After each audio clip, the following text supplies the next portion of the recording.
नमस्कार विद्यार्थियों। आज हम बीए प्रथम वर्ष राजनीति विज्ञान के अंतर्गत राज्य की प्रकृति के बारे में बात करेंगे। जैसा कि हम जानते हैं कि आधुनिक समय में राज्य के 4 तत्व माने गए हैं: जनसंख्या, भूमि, संप्रभुता और सरकार। हालांकि ये तत्व प्राचीन भारत के राजनीतिक विचार में जो अलग अलग विचारक थे, चिंतन था, उसमें सप्तांग सिद्धांत दिया गया था, उससे काफ़ी कुछ मिलते जुलते हैं। लेकिन आधुनिक समय में सप्तांग के स्थान पर इन 4 तत्वों को ही मान्यता दी जाती है। इसी के क्रम में आगे हम राज्य की प्रकृति के बारे में बात करें तो बड़ा विरोधाभास उभरता है। राज्य की प्रकृति के बारे में 3 अलग अलग सिद्धांत हमारे सामने आते हैं। उदारवादी सिद्धांत, जो राज्य को बुराई भी मानता है लेकिन आवश्यक भी मानता है। जैसे हम डॉक्टर के पास जाते हैं, डॉक्टर हमें दवाइयाँ देता है, तो कई लोग ऐसे होते हैं जो कहते हैं कि ये दवाइयाँ ठीक तो नहीं है, कि इनके साइड इफ़ेक्ट होते हैं, ऐसा होता है वैसा होता है, लेकिन लेनी तो पड़ेगी क्योंकि डॉक्टर ने लिखी है। वैसे ही उदारवादी सिद्धांत जो ये कहता है राज्य गलत तो है, उसमें कुछ गड़बड़ तो है, लेकिन आवश्यक है क्योंकि उसके बिना भी काम नहीं चलेगा।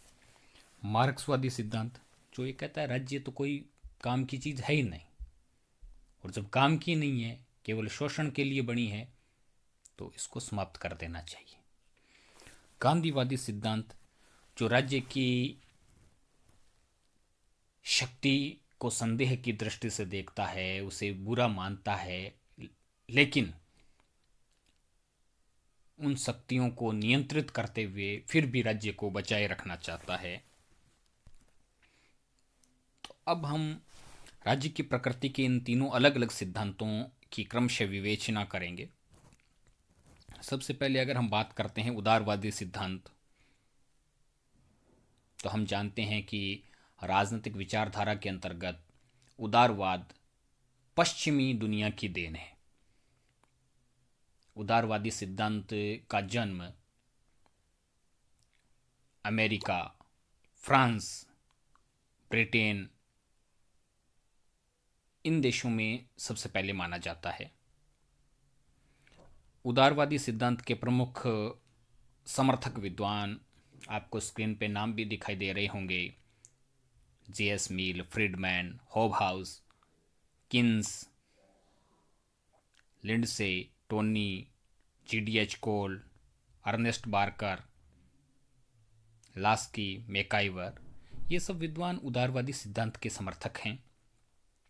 अब सबसे पहले हम बात करते हैं कि उदारवादी सिद्धांत की मान्यता क्या है।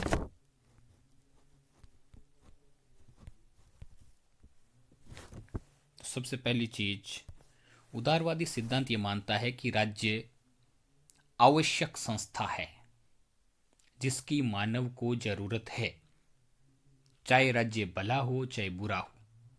उदारवाद ये नहीं कहता कि राज्य हमेशा भलाई करता है, राज्य के अंदर बुराइयां भी हैं, भलाई भी है, लेकिन जैसा भी हो है आवश्यक। तो सीधी सी बात हो गई, ये अराजकतावाद में बिल्कुल विश्वास नहीं करता कि राज्य नहीं होना चाहिए, ऐसी कोई बात उदारवाद में मान्य नहीं है। राज्य को एक आवश्यक संस्था माना जाता है। सेकंड, राज्य कानून व्यवस्था, शांति और न्याय संबंधी कार्य करने के लिए है। यानी राज्य के आवश्यक कार्य क्षेत्र को यहाँ 3 मुख्य भागों तक सीमित करने का प्रयास है: कानून व्यवस्था, शांति और न्याय। व्यक्ति के नैतिक व सामाजिक विकास तथा जीवन और संपत्ति की सुरक्षा राज्य ही करता है, इसलिए राज्य आवश्यक हो गया। राज्य और समाज में भेद है। उदारवाद कहता है कि राज्य और समाज एक ही चीज नहीं है, राज्य अलग है और समाज अलग है, और समाज का महत्व ज्यादा है। राज्य समाज के लिए है, यानी समाज का हित साधना राज्य का प्राथमिक दायित्व है। तो राज्य है उसका महत्व अधिक है, समाज उसका एक समाज है उसका महत्व अधिक है, और राज्य उसका एक उपकरण मात्र है। इस सिद्धांत को अन्य भी कई नाम दिए गए हैं, लेसेस फेयर, पुलिस राज्य सिद्धांत, व्यक्तिवादी सिद्धांत। ये राज्य के सीमित कार्य क्षेत्र का समर्थन करता है। जैसा कि ऊपर हमने बात कर ली कि 3 मुख्य कार्य ये राज्य के लिए बताता है। प्रारंभिक स्थिति में उदारवादी सिद्धांत राज्य का कार्य क्षेत्र अत्यंत सीमित मानता था। ये बात है 18वीं शताब्दी की। बाद में एक ऐसा दौर भी आया लोक कल्याणकारी राज्य के समर्थन का, जब उदारवादी सिद्धांत ने राज्य के कार्य क्षेत्र को प्रत्येक लोक कल्याणकारी कार्य तक फैला दिया, जिसे संशोधनवादी, सुधारवादी उदारवाद कहा गया। और 20वीं शताब्दी में पुनः नव उदारवाद नाम से विचारधारा आई, जिसने राज्य के विस्तृत हाथों को समेटने का प्रयास किया। नव उदारवादियों का मानना था कि राज्य लोक कल्याण के नाम पर व्यक्तिगत स्वतंत्रता का गला घोंटने लगे हैं, इसलिए इनके कार्य क्षेत्र को पुनः सीमित किया जाना चाहिए। Friedrich Hayek, Milton Friedman, Robert Nozick, ये सब नव उदारवाद के समर्थक विद्वान हैं। अब इस सिद्धांत की अगर हम बुराइयों की तरफ गौर करें, कमियों की तरफ गौर करें, तो ये एक उदारवादी सिद्धांत की सबसे बड़ी कमी ये है कि ये अधरजूल में फंसा रहता है। ये राज्य को आवश्यक भी मानता है, लेकिन उसकी बुराई को भी स्वीकार करता है। साथ ही साथ उदारवाद एक निश्चित मत पर कायम रहने में विफल रहा है। उदारवादी सिद्धांत ने राज्य के सीमित कार्य क्षेत्र से शुरुआत की, लेकिन 19वीं शताब्दी के उत्तरार्ध के बाद इसने लोक कल्याणकारी राज्य का समर्थन करते हुए राज्य के विस्तृत कार्य क्षेत्र को अपनाया। और 20वीं शताब्दी में नव उदारवाद के अंतर्गत पुनः राज्य के हाथों को समेटने के सिद्धांत के अंतर्गत राज्य के कार्य क्षेत्र को सीमित करने का प्रयास किया। यानी कि अपने अंदर ही ये निश्चित नहीं कर पा रहा है कि राज्य का कार्य क्षेत्र क्या होना चाहिए, विस्तृत होना चाहिए, सीमित होना चाहिए। इसके अतिरिक्त राज्य की प्रकृति के बारे में उदारवादी विद्वानों के बीच में मतैक्य का अभाव है। जो स्क्रीन पे आपको बहुत सारे उदारवादी विद्वान दिखाई दे रहे हैं, उनके नाम लिखे हुए हैं, इनके बीच में विचारों का बड़ा विरोधाभास है। हालांकि कहने के लिए ये सब उदारवादी सिद्धांत में विश्वास करते हैं, लेकिन राज्य की प्रकृति के बारे में इनके अलग अलग विचार हैं।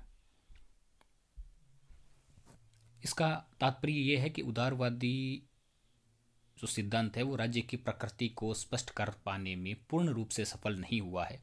हालांकि इसकी एक अच्छी बात यह है कि ये राज्य की प्रकृति के अंतर्गत व्यक्तिगत स्वतंत्रता का समर्थन करता है, इसलिए राज्य को बहुत ज़्यादा ताकतवर या व्यक्ति के ऊपर नियंत्रण करने का अधिकार नहीं देता, बल्कि समाज की तुलना में राज्य के स्थान को नीचे रखकर वो व्यक्तिगत स्वतंत्रता का प्रतिपादन करता है।